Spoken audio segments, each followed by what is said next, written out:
رجل من حلبجة اسمه هوشيار علي كرس أكثر من 30 سنة من عمره حتى يخلص الناس من الألغام ومخلفات الحروب.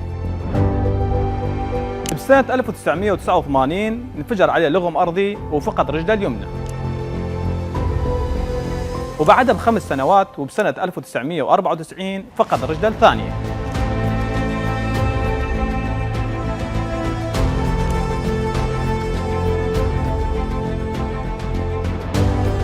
بس ما توقف، هوشيار فكك آلاف الألغام والذخائر القابلة للانفجار وأنقذ حياة 182 شخص.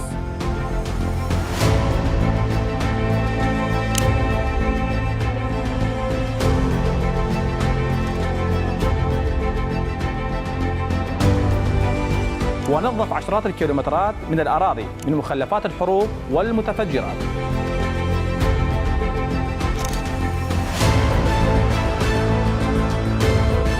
ونشر التوعية عن مخاطر الألغام تقريباً 700 مدرسة.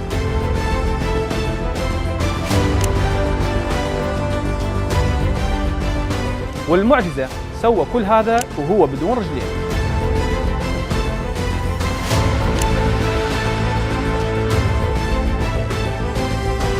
وقال بيوم من الأيام أنا مستعد أضحي بإيدي وبعيني، بس ما أريد أشوف أولاد بلدي يوقعون ضحية بهالألغام.